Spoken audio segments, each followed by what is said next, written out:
that the very basic rules of entrepreneurship, even they work with insects. Even though it's a brand new industry, the rules in the end are the same. You need to know how to run a business. You need to know how to find customers. You need to know how to make a value from something that has no market yet. So even though it's like the weirdest business you can have, in the end, after basically, if you want to change the world nowadays, I think the easiest way to do it is to start a company that is solving the problem.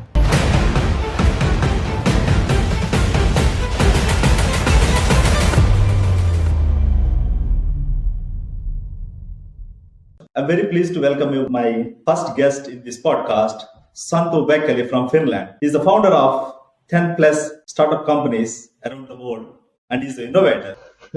It's a pleasure to have a conversation with you. Yeah. Where are you from? I'm, how would I say, I'm quite typical Finnish from the eastern suburbs of Helsinki, and my educational background is from food science, but my actual major was microbiology. That is a field that I used to work for a few years before actually working with food and agriculture business. So maybe you could say that I'm a microbiologist doing anything else than microbiology. So nowadays I'm mostly working with business, but with business related to food and agriculture. Okay. Yeah. Why did you develop this idea of starting a business in Finland, for example? It's pretty much rare to start as a microbiologist as a business. So what makes you think like you are an entrepreneur, or at least an idea? How did you develop this an idea to become an entrepreneur? It is a good question. I have to say that my first company I started mostly because I was working in a security laboratory. So you're basically covering yourself in all kind of equipment and working in a room without a proper window, and one day I just decided that I will not work in a safety lab in the future. And I was really thinking that what should I do then? I've been traveling a lot and I've been very active in all kind of associations, and I was thinking that maybe I have what it takes to be an entrepreneur. And pretty much that day I was just about to find out that what kind of company should I start. And basically I was just looking for ideas for quite a long time actually, and when I found my first idea, found my first company, I just dropped my job and started doing it. So you could even say that I in a way escaped my 8 to 4 work to become an entrepreneur. So you want to be, let's say, you want independent of defining your own working hours? Also, okay. I wanted to make I wanted to make things happen. While working in a laboratory, and it was related to the research, it was basically that if we found something very interesting, we were just finding the problem and somebody else was solving it. And I wanted to be in the solving end, because basically if you want to change the world nowadays, I think the easiest way to do it is to start a company that is solving the problem. And I wanted to do exactly that. Yeah. Let's dig into the deep more about your company, Superground.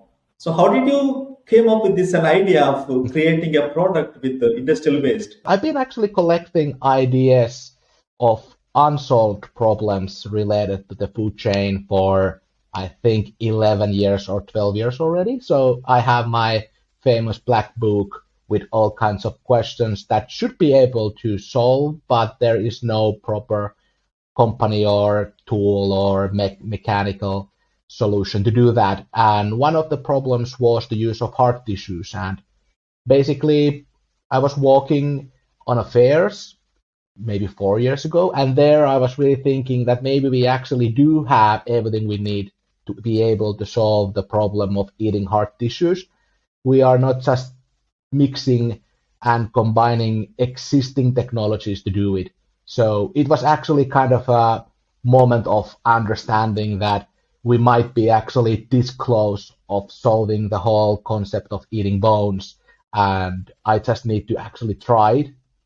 And a few days from that, I was talking with people who've been funding my previous companies, and I was really thinking then that I have an idea that might actually work, that we might be able to process bones to good tasting food products. And basically they were asking that, sounds good, how much money do you need? And a few months later, we already had our first prototype, and the first prototype worked more or less. And on that point, we knew that this is something big, and that's pretty much how this company started. You said you expressed this idea with some people and you discussed with them. So what was their reaction actually when you said, like, I want to create some product with industrial waste and it's a chicken balls? Basically, they asked that, what do you think is that you will get out from the bone? Is it something that is tasting good? Because if it's edible but it doesn't taste good, there's no business in it. And I said that I have no idea, but it should be tasting pretty good because you can do bone broth and it's tasting pretty good. So basically, we were making a guess and we had a lot of questions and very few answers. And the only way to actually get some answers was to just do the first prototype and try it. So there was no literature, there were no specialists, there was nobody to ask for help. The only way to do it is just to try it. Mm-hmm. So then we tried it. Mm-hmm. So while developing a product from this chicken bones, did you associate with any industrial partners or any research institutes? Not really. I have to say that for the first year and a half, I was practically working alone. I have some help from my father. My father is a mechanic, so when we are building prototype machines, he's helping me to build the very first prototype.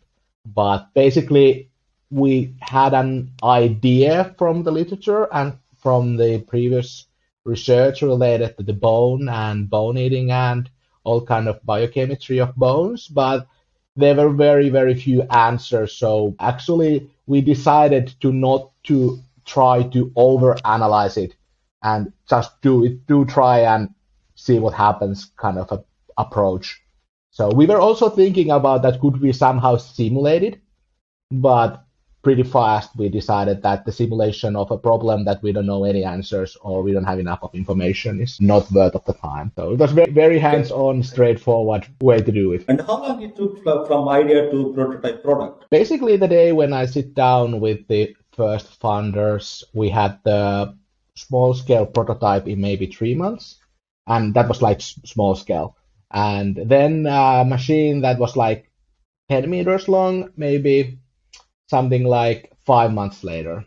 So basically 5 months from my first talk with the investors, we had some sort of the very first version of the mid-size prototype already up and running. And at that point, we learned that the principle works very well. So after that, the process was not like weird R&D project to see if something is possible, but after that it was like, how do we actually make this to a business, because the principle works more or less. So then we started to look at it from a very different aspect, that how can we scale, how can we optimize, how can we protect the IPR and questions like that. But we really didn't think them almost at all before that, before we knew that the principle works. Right.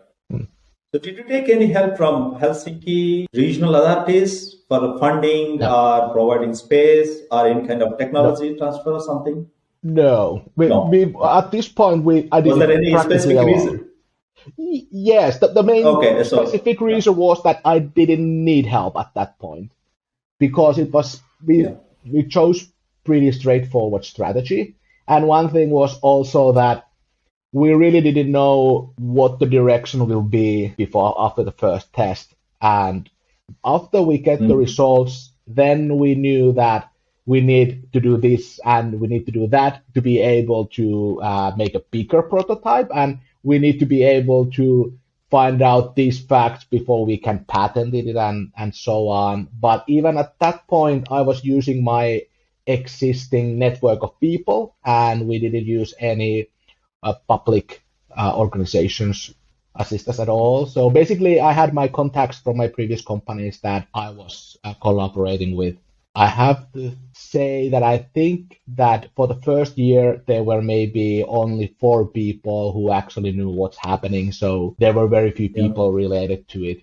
But of course, after a certain point, we need a lot of help, because we needed the help from the patenting company and patenting office, and we needed help from consultants to apply for public funding, and we needed help to do more advanced engineering design. So maybe 6 months later, there were already like 20 people who knew what's happening, and they have been contributing somehow to it. So from a very small group of people to my like inner network of people I already knew, and then a bit later, a lot of different professionals that are helping us because they just are good what they do. One of the most important professionals that were helping us were actually the people working for IPR, because when developing new kind of technology, especially in the field of food, the IPR is very hard to do because most of the ideas in food have already been done.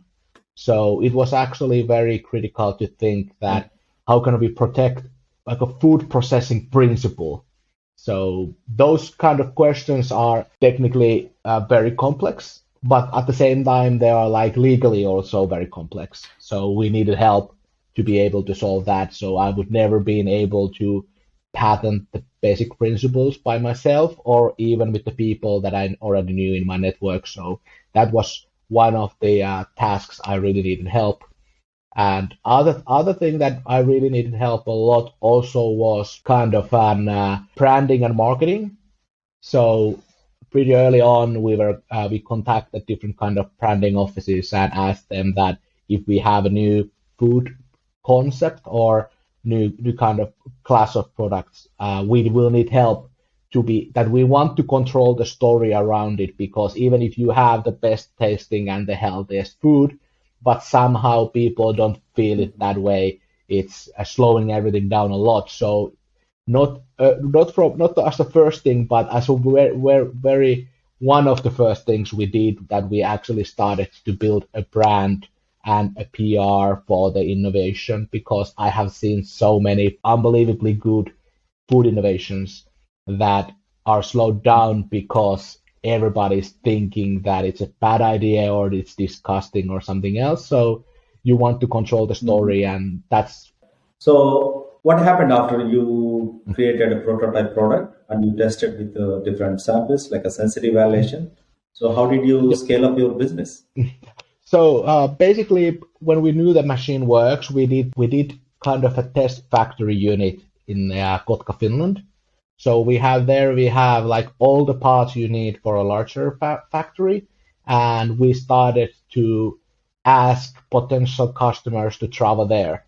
So basically, it goes that if you have a poultry or fish, bring your own bones, put them into the processing line we have over there, and bring back home the mass we got out of your bones. So basically, we allow the potential customers to use our test processing line in Kotka, and they can understand the whole process by themselves, and they can also like believe that it actually is happening, because in the food sector, especially meat and fish industry, there haven't been any like really new concepts for a long time. I mean, like 30-50 years. So a lot of people, when they hear that you can actually make a good tasting paste from bone, they just don't believe it. But then it's like, well, come and try it by yourself, and that's the easiest way to really convince them that it actually works. So that's pretty much the first step, and it took actually a lot of time and a lot of energy to build kind of a visitor center, because you need to build the test unit in a different way when you are actually building it for third party use, not for your own testing. So there was a lot of thinking that they need to understand it, and it needs to look nice, and it needs to look like it's very professional, even it's a prototype. If we would be using it only for us, we wouldn't need to make it look that nice, really. So that took like months. That took many months to do that kind of a premises. But then when the people start to arrive to the premises, then basically we didn't have to answer to the questions that does it actually work? Is it like just an idea, or can you really do it? And also they were able to process mass for their own use on their own factory. So let's say an example, they have a poultry factory, so they usually have a slaughterhouse. Then they visit us with, I don't know, 200 kilos of poultry bones. We process the bones together to paste. Then we send the paste back to their factory, and they can do their own products. They can do their own products with our paste. So basically, we are also using their own R&D skill, and we learn from them too. So that's pretty much how the first step of our sales process goes, is that we just try to make sure that everybody knows what we do, and when they know, we try to get them to visit Kotka, and we try to convince them to use our mass for their own products, for at least for a test. And after that, we can actually start to talk about the potential sales, because they have no history. They have never bought a new kind of raw material in their whole career, and they haven't really bought like a new kind of machinery either. So all the people in the marketing and their own like factory brand people, and even the engineers running the factory, are pretty, how would I say, not hostile, but they are very careful of doing nothing new, because they have no history of doing that. And if you ask, they always like ask that, are there any examples of new kinds of raw materials in a meat industry that has been like accepted to be part of the existing products? Like, is there any example of a bit of similar operation? And practically they are not.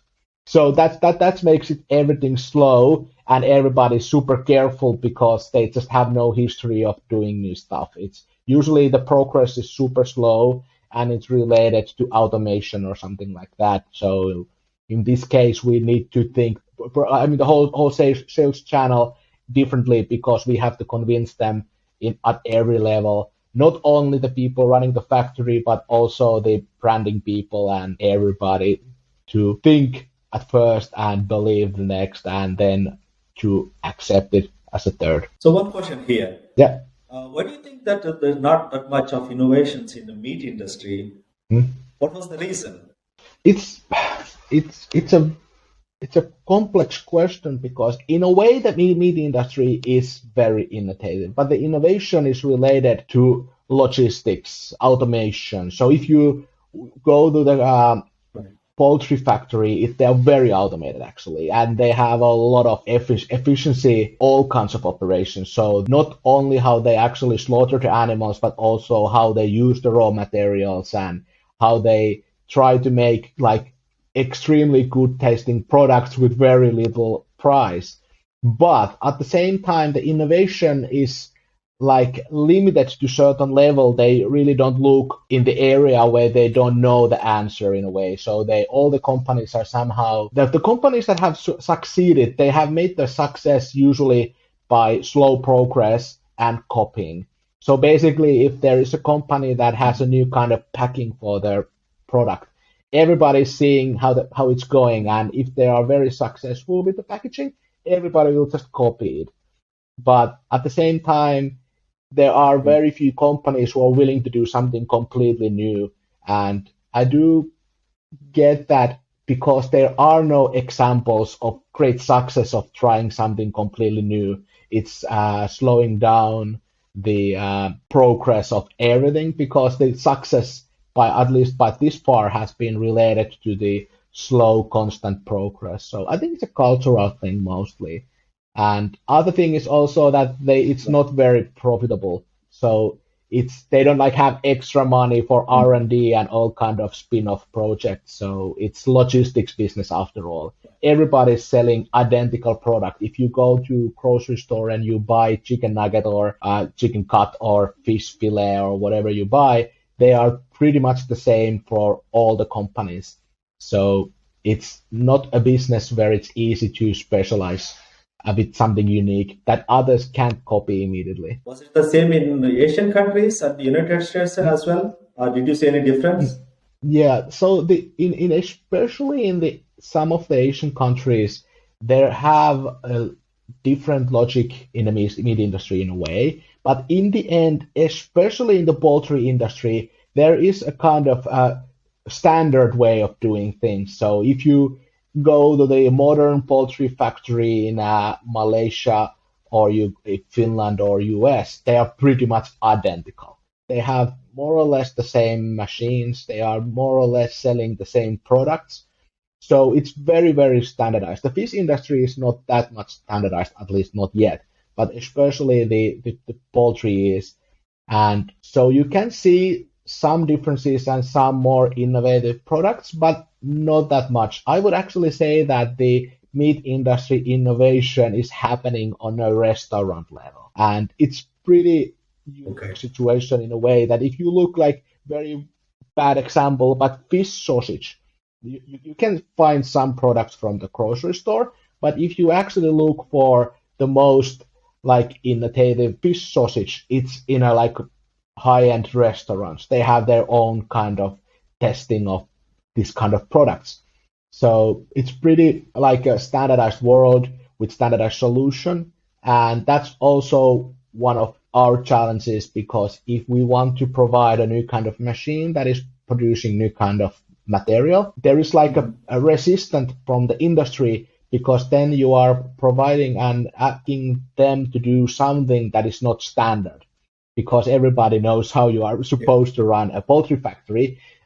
But it works the way that if you are part of the standard, everybody has to do that. Good example is that there is a machine called mechanical separator. So it's basically a machine that separates meat from the bone, and it makes kind of a paste that is not very. It's pretty cheap. I think it's something like 80 cents per kilo, and the chicken fillet is like 1.5, 2 euros per kilo. So it's cheaper, but it's like pressing the meat you couldn't otherwise get out from the bone. But even though everybody, almost at least everybody in the industry has more or less a similar kind of deboning machine. So there is a pretty standard quality and pretty standard price around the world for this like deboned mass that is called MSM mass. So the thing what we are trying to do basically is to be just one more machine in the line. So then they would have like the cuts, the MSM, and the bone paste. So it's just like, but to be one of these standardized machines, you need to create success because everybody's copying success. With MSM, it worked exactly like that. Some companies started to use them very early on, like 60s or something. And then when they actually started to make more profit because they got more meat out from the poultry because they could take all the muscle out from the bone. Basically, 20 years later, everybody had to do it because otherwise they can't really compete because all the products they are competing with them are similar. So if you get 10% more mass from the poultry, it's just better. And when somebody makes success, everybody's copying it. Can you please share a few hard situations, difficult situations that you have been experienced? I have a lot of those.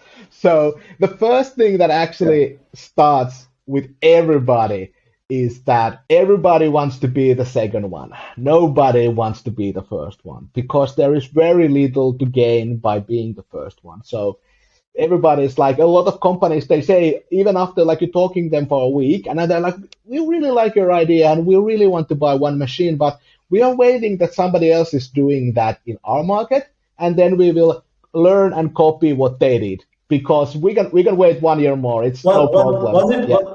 Was it a cultural issue or in general that everyone want to be the second, not the first? Everywhere. It's everywhere. 90% of the companies want to be the second one. That's usually the question what we and that's like the main challenge what we have is that they always usually say that they in this business they like explain that in this business it's usually best to be the second because the first one is usually learning and everybody can just learn from them what they did just learn with their tryout. So that's a main challenge with all the food, especially fish and meat, that it's very hard to find a company who wants to be the first one.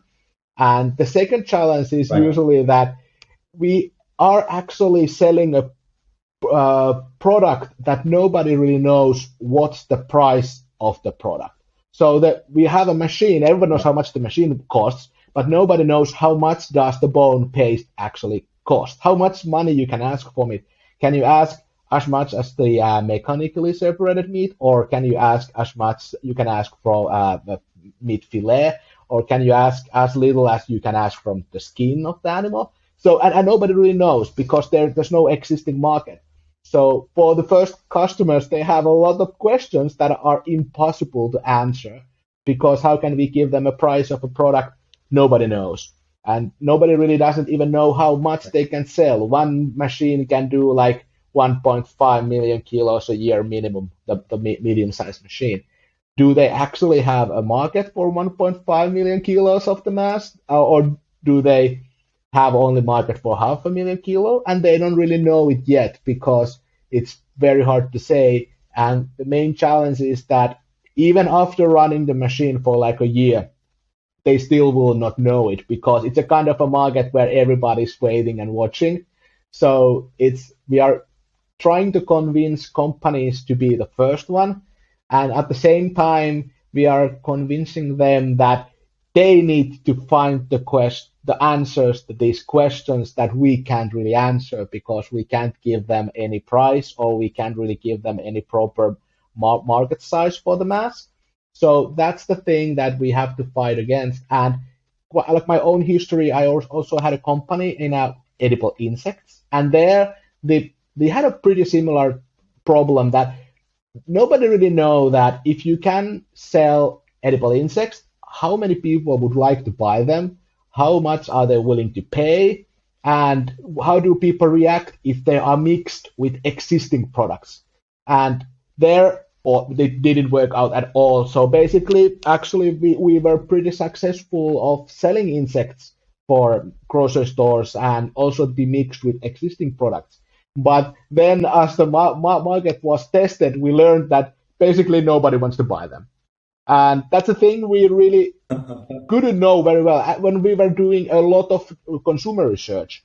And like half of the people like, oh yeah, I can eat it. It's nice. And a lot of like taste testing, so sensory tests, and they were actually very positive too. But there was just the cultural part of it that was like a stone wall that basically people tried it. They tried it once, but then it's like, nah, it's not easy because it's very, very hard to change behavior of people when we are talking about food. So even if something is cheaper or something is better, but it's not something that people have history of buying, it's pretty hard to actually convince them to do it more than once. So here with our product, that's why we also been trying to go around it by thinking that the bone paste, the best way to use it is to mix it with existing products. So like when we've been working with University of Turku with the sensory science team there, we've been like mixing it with example nuggets and meatballs, and we've been looking the point where people don't know that there is some new item in the ingredients list, but at the same time there is as much of the mass as we can, so it's something like 15-20%. So we try to go around of this cultural thing that people don't want to do anything new, that they don't have to make a decision because it's going to be part of a product they already have been eating, and they are not changing the properties of the product at all. It might be a bit better in nutrition side, but to be like to tell the truth, very few people buy a chicken nugget because it's healthy. They buy it for other reasons. So even though if it's healthier, it's not going to have a real effect on the product. So we are basically think that the best way to launch the product is to hide it in a way. And it does actually improve the taste of some products. But there is the weird rule of food sensory science that even if it's better, but if it's even a bit of weird, it's a bad thing. So you want to be as neutral and as traditional as you can be. A good example for this is, I think at least it's a good example of this, are the plant protein products that have been on the market for quite a long time, and they're one of the largest groups are so-called meat analog. Plant protein products try to mimic a meat product, and some of them are actually very good, but because the consumers would have to make a decision to buy something they traditionally do not buy, even if the price is good and the taste is good, it's slowing it down a lot because it will take time that people change their behavior. And I think there's no time for many reasons. The other one, of course, that's a bad business to change the how people act because it's slow and expensive. It's very hard to convince people change their eating habits. But at the same time, if you want to get the environmental benefits, also eating the bones, so basically getting 30% more from fish and poultry, you have to do it now, because if we just wait that people start to eat in a way that is better for the environment, we have to wait a long time. So I think the easiest way to get some progress is to make the existing products to be a bit better for the environment. So the consumer behavior and the market information are huge challenges for us, because there are questions nobody really knows, and nobody knows the future, but nobody doesn't even know what it's right now, because the only way to find it out is a large market test, and not even a small one. Like, good example is that if there is like a restaurant and one product in a grocery store, that doesn't really tell us that much. It only tells us a bit about the reaction to that product. But how about if half of the of cheaper chicken nuggets and half of the cheaper meatballs would have bone paste also in them? The effect on the market would be very different compared to the one product on the market. So these are questions that nobody can answer, but they just need to be, how would I say, tested by actually putting things on market. Any issues with investors? Yeah. So no problems with the investors at this point, mostly because we've been collecting money to make the machine work, to protect the IPR, and to get the first customers. I think the next step is hard. So now when the first customers will launch the first products, we are going from the test to the copying phase. And to make the copying possible, a lot of funds are needed. So at that point, it's not anything like a testing or prototyping, but it's actually scaling it fast. And it means that we have to be able to scale it. And to scale in the meat industry is usually means like you have to be able to sell hundreds and hundreds of these units. So I see that the challenge is that can we convince enough of these investors based on these first products on market to give us resources to be able to react when the success is great. Otherwise, we have to do it in a slow way because we don't have enough of resources to scale it fast. And that also is kind of a call for competitors. We can't really provide what the market is asking, so other companies are thinking that maybe they should challenge our IPR because those guys will take 5 years to answer to it. So I think it's a good question, but situation now is good, but I'm confident that the first markets are so successful, the first market test for the consumers are so successful that we can attract so much investment money that we can sell it all. The first market test will be announced so the industry was basically kicked from nothing, and it was not what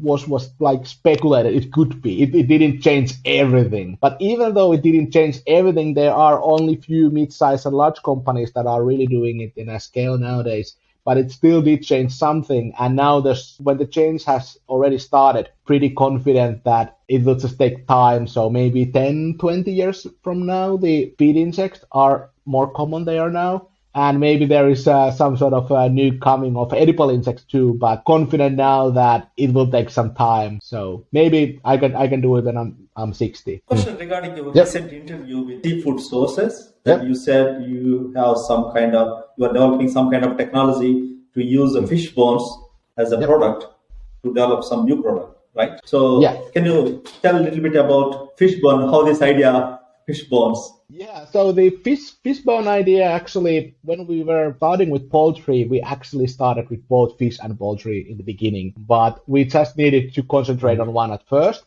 So on the same day when we tested the poultry, we actually did also test the fish. We knew from the beginning that it works with both, but we couldn't concentrate on both because we haven't found a single company in the world that is doing both poultry and fish. So we need to have a different strategy with them both. But basically, it was just we were thinking which bones are soft and they have a lot of protein, and poultry and fish were the easy answers for that. The process itself is pretty simple. So we have a small particle size, and from the small particle size, we use pressure and mechanical forces and heat temperature change to dilute the protein from the bone and the fat. And when the bone loses the protein and fat, it will become more or less soft. So normally the bone, what you think it's pretty sturdy, but after that it's so soft that if you bite a bone without a protein structure, you can easily eat it, even if it's whole big bone.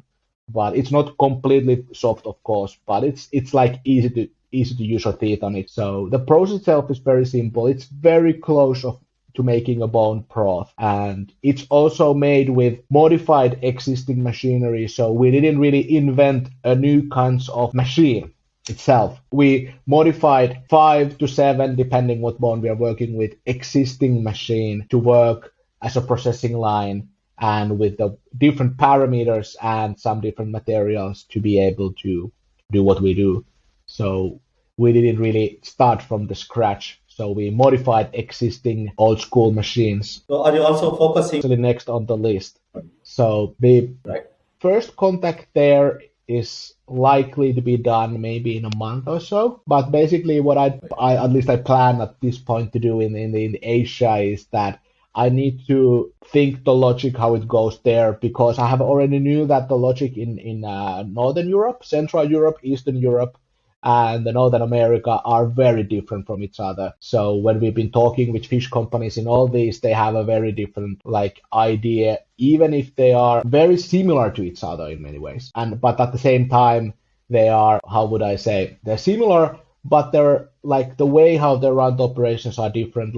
Good example is that there are a lot of companies in Europe that are only serving their own market, and they are relatively small, but they are huge in their own country. So there might be 2 or 3 companies serving most of the fish for some country in Europe. And at the same time, there are countries like Norway or Iceland that are pretty small countries, but they have huge fish companies, and they are mostly exporting everything. So these 2 companies are interested on completely different strategy from our side. So we have to make a plan for the Asian countries in the near future, because we already knew that we tried in the beginning to use the same strategy for Finland and Norway, and it didn't work. So we needed to change it before we could continue. So it's a thing that it takes time. And you are solving one of the biggest problem in environmental perspective, so industrial waste. But I'm just wondering what kind of support you actually get, or you expected any kind of support from the government of Finland? For example, Nordic countries actually, they're pretty much interested in circular economy and sustainability and reducing impact on environmental issues. So you are kind of solving one of the biggest challenge in food industrial waste. So I'm just wondering what kind of support actually are you receiving, any kind of thing? Yeah, we do get some help from the government, but relatively little. But I think we will get more in a very near future, because when the pilots become full-scale processing plants. So I think that's the point where we should get more government funding. But on average, I would say that you mostly get the funding for a phase where you are changing from being an R&D operation to becoming an actual industry operation. And that's the step where we are right now. So I would say that the government funding will be a lot more within next months. So it's just basically related to the phase of the company. It's quite hard to get a lot of government funding or government help for operation that is still on a prototype stage. So they are more interested to speed up existing business. I think we are right now in the point where we should be able to get a lot larger grants from the government. But it of course it also depends. If the operations are done with very large companies, they have usually harder time to get the grants than the smaller mid-sized companies. So it depends on many things. But on average, these kinds of companies are pretty good for grants, because we can prove that it's better for the environment, because there is a very complicated calculation that we use for the clients and the government to prove why it's good for the environment, but I think the good simplified version is that the bone has about the same nutrition value than muscle. So it's something like 15% of protein and 10% of fat and 10% of minerals.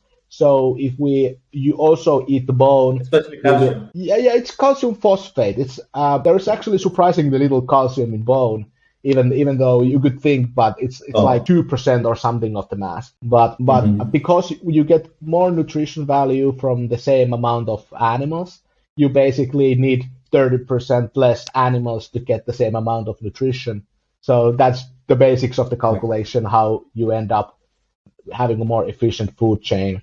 So that should at least open the grants for the customers. I think it's not that much for us, actually. So I will wind up this discussion with one final question. Yeah.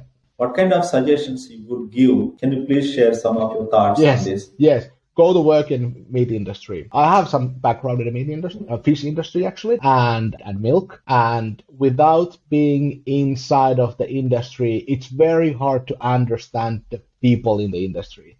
So they have their own logic, like every industry has, and you don't learn it at your studies, no matter what you study. So work in the industry at least for some time, and after that, you can speak their language, and also you can answer the questions they are interested, because the answers they want might be different than you think they are. So it's what I always say to people, that understand your customer, and not only the business, but understand your customer, so they're people. Thanks so much. It's a great discussion with you, and a great pleasure to talking with you on my podcast. And I really appreciate your time.